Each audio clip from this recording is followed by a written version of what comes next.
기드온이 여호와를 위하여 거기서 단을 쌓고 이름을 여호와 샬롬이라 하였더라. 그것이 오늘까지 아비에셀 사람에게 속한 오브라에 있더라. 기드온은 깨달았습니다. 하나님께서 자기 자신을 받아주시고 부르셨다는 것을, 하나님이 자기에게 나타난 이유가 재앙이 아니라 평화라는 것을 알았습니다. 그리고 하나님과 화목되었다라는 그 확신에 의해서 평범했던 그가 용사가 되었습니다. 이스라엘을 미디안의 압제로부터 건지는 사사가 되었습니다. 태생이 사사가 아닙니다. 여호와 샬롬을 체험한 이후, 하나님과 화목된 이후 그는 사사가 되었습니다. 하나님과 화목한 사람은 더 이상 세상에 무서울 것이 없습니다. 하나님의 함께 하십니다. 하나님 화평 중에 함께 하십니다. 하나님하고의 관계의 회복은 이 땅에서 살아가는 삶에 담대함을 만들어줍니다. 이제 하나님과 화목했다면 담대하고 용감하게 살 수 있습니다. 사사기에는 많은 사사의 이야기가 나옵니다. 이 이야기는 세속적인 영담하고 다릅니다. 세속적인 영담은 그들이 잘났다입니다. 그러나 성경의 이야기는 그들의 하나님은 놀라웠다라는 이야기를 하고 있습니다.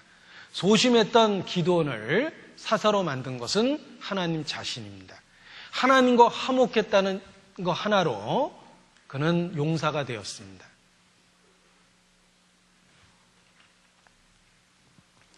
약한 자를 용사로 만드신 하나님, 그것이 하나님의 능력이며 지금도 그러합니다. 우리가 세상적으로 보잘것없고 무명하고 연약할 수 있습니다. 그러나 여호와 샬롬, 하나님과 화목됐다라면 더 이상 연약하지 않습니다. 그리스도 안에서 가장 강한 자가 됩니다. 모세도 하나님이 부르셨을 때 나는 본래 말에 능치 못한 자라, 나는 입이 뻣뻣하고 혀가 둔한 자니이다 라고 고백했지만 모세만큼 귀하게 쓰인 사람이 어디 있습니까? 에레미야는 하나님께 부르심을 받았을 때 주여 슬프도소이다, 나는 아이라, 말할 줄 알지 못하나이다. 그러나 하나님과의 화목된 관계는 에레미야를 선지자로 변화시켰습니다. 아모스도 고백하기를 나는 선지자가 아니요 선지자의 아들도 아닙니다. 나는 목자여 뽕나무를 배양하는 자입니다. 그는 평범한 농부였지만 하나님의 부르심을 잊고 하나님과 화목되었을 때 그 시대에 아모스라는 선지자가 됩니다. 우리의 연약함 문제될 것이 없습니다. 중요한 건 여호와 샬롬, 정말 하나님과 화목했다면 우리는 그리스도와 더불어 하나님과 화목되었습니다. 이제 우리의 연약함은 오히려 장점이 됩니다. 연약하기 때문에 하나님을 의지할 수밖에 없고 약한 중에 강해질 수 있습니다. 우리의 연약함을 오히려 자랑할 수 있습니다.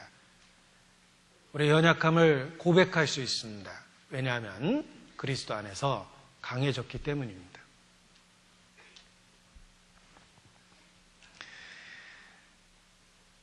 하나님과의 화평, 화목을 이룬 사람은 기드온처럼 태생적으로 보잘것없고 극히 약한 자였지만 그 모든 것을 극복하고 용사가 될 수 있다는 것입니다. 저는 이 복음성가 앞부분을 특히 좋아하는데, 난 지극히 작은 자 죄인 중에 괴수 무익한 날 부르셔서, 그 앞부분만 불러도 내 주제를 일깨워줍니다. 난 지극히 작은 자 죄인 중에 괴수 무익한 날, 그 앞에 수식어가 우리 자신, 내 자신에게 해당된다는 걸 공감할 수 있습니다. 그러나 중요한 건 날 부르셔서 그리스도 안에서 불러주셨습니다. 이제 그리스도 안에서 더 이상 약하지 않습니다. 아무것도 가지지 않은 것처럼 보이지만 모든 것을 가진 자다라는 자부심이 있습니다. 그리고 내게 능력 주시는 자 안에서 내가 모든 것을 할 수 있다. 주께서 하시고자 한다면 무슨 일이든지 내 안에서 하실 수 있다라는 거 믿습니다. 하나님과 화목되었습니다. 하나님이 하시고자 한다면 무슨 일이든지 나를 통해서 하실 것입니다. 어느 날 나를 세계적인 재벌로도 만들 수 있고 IT계의 거목 스티브 잡스를 잇는 이 시대의 인물로도 만들 수 있을 것입니다. 하나님이 함께 하시면 이제 더 이상 태생적인 나의 연약함은 문제가 되지 않는 것입니다. 주께서 하시고자 한다면 무엇이든지 하실 수 있을 것이다 라는 마음이 세상에 대한 담대함을 주는 거예요. 그래서 내가 가난하다면 가난한 것을 허락하시고 이유가 있을 것입니다. 내가 연약하다면 연약하게 하신 이유가 있는 거예요. 내가 언변이 없다면 언변 없게 하신 이유가 있으실 겁니다. 내가 소극적이고 소심하다면 그럴 만한 이유가 있는 거예요. 하나님은 무엇이든지 나를 통해서 하실 수 있었지만 여러 가지를 제안하셨습니다. 그 제안된 그것이 틀림없이 내게 유익될 거라고 받아들일 수 있습니다. 하나님과 화목된 자이기 때문에 하나님이 나를 통해 하시고자 하는 모든 일을 하실 수 있다. 그리고 내게 주어진 연약함은 받아들일 수 있고 그 연약함이 오히려 주님을 의지하는 강함이 되기 때문에 연약함을 자랑할 수도 있다는 것입니다. 이것이 바울이 고백한 진리이기도 합니다. 고린도 후서 12장입니다. 9절 10절입니다.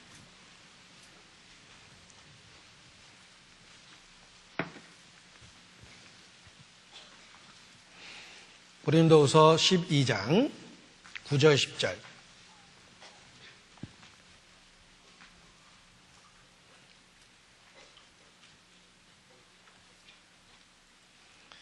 같이 읽겠습니다. 내게 이르시기를 내 은혜가 내게 족하도다. 이는 내 능력이 약한 데서 온전하여 줌이라 하신지라. 이러므로 도리어 크게 기뻐함으로 나의 여러 약한 것들에 대하여 자랑하리니 이는 그리스도의 능력으로 내게 머물게 하려 함이라. 그러므로 내가 그리스도를 위하여 약한 것들과 능욕과 궁핍과 핍박과 곤란을 기뻐하노니 이는 내가 약할 그때에 곧 강함이니라. 내가 약할 그때에 곧 강함이니라. 가난한 것도 받아들일 수 있습니다. 가난해서 그리스도를 의지할 수 있다면 약한 것, 가난한 것도 기뻐할 수 있습니다. 내 몸에 통증이 자주 찾아오는 것도 기뻐할 수 있습니다. 통증이 있어서 내가 주님을 의지할 수 있다면 통증이 있는 것도 받아들일 수 있습니다. 내가 약봉지 들고 약냄새 풍기고 살아가는 것도 슬플 때도 있지만 약봉지 들고 있기 때문에 주님을 의지할 수 있다면 받아들일 수 있습니다. 내가 이 시대에 뛰어난 인물이 아니라는 것이 열등감을 만들어내기도 하지만 내가 열등하기 때문에 신앙을 지킬 수 있다면 받아들일 수 있습니다. 오히려 약한 것을 자랑하고 약한 것을 기뻐할 수 있습니다. 왜냐하면 약하기 때문에 내게 그리스도가 있고 내가 그리스도를 부르고 있고 내가 지금도 그리스도를 의지하고 있기 때문에 그렇습니다. 평범한 미약한 기도원을 불러서 하나님과 화목케 하시고 일꾼을 삼으신 그 하나님이 우리에게 더 놀라운 은혜, 지극히 작은 자, 죄인 중에 괴수, 무익한 우리를 부르셔서 그리스도 안에서 강하게 하십니다.